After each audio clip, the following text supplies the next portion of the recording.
Hey everyone.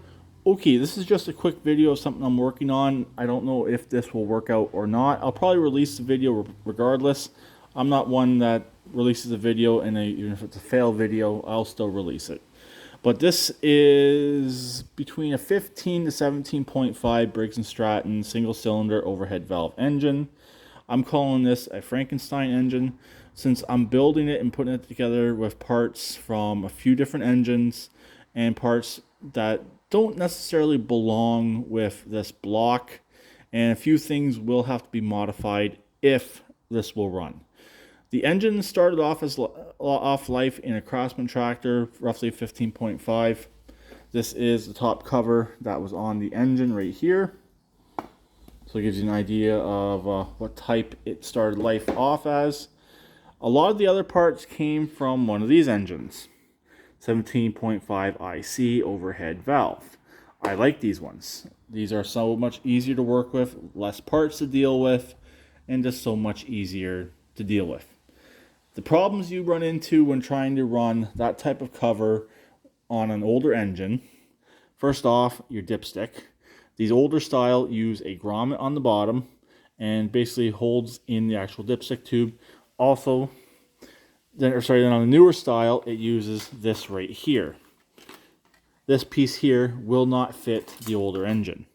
So you have to modify. I figured out a way of modifying this, basically cutting it right along here, removing this part of the actual bracket, and what I'll do is glue that to the actual dipstick tube, and that will hold the dipstick tube where it belongs, and it should actually work out.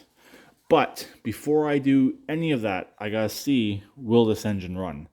The tractor it came out of, I could never get this engine running in that tractor. Later found out there's an issue with the camshaft. And if you know these camshafts, you will see the issue. So that issue has since been resolved. The engine has been retimed, and the bottom end flywheel, starter, and head, besides the valves needing to be adjusted, is all ready to go. On to the carburetor intake. This is from the 17.5. This engine came in the Murray tractor I got for free. That machine was left with the hood up, air filter open for at least 2 to 3 years.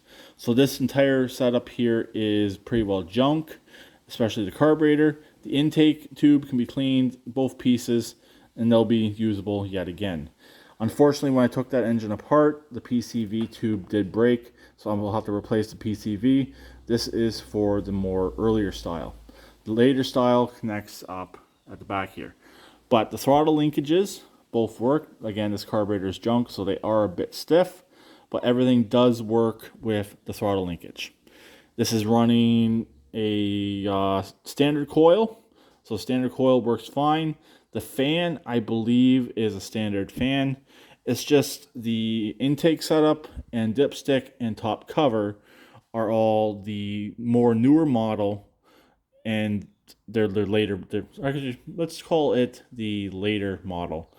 Or like, I'm getting kind of confused here, but I think everybody, hopefully you're following along and realize what I'm talking about. So anyways, next step with this is to get it mounted in the machine and see if this engine will run. Mount it up, adjust the valves, and we'll see if this engine will run. So stay tuned for that, and hopefully my Frankenstein engine will run, and I saved it from the crusher, and we'll have a good engine for a Toro machine that I'm trying to put together for very cheap. So talk to them later. Please keep it redneck like always, and please subscribe and comment.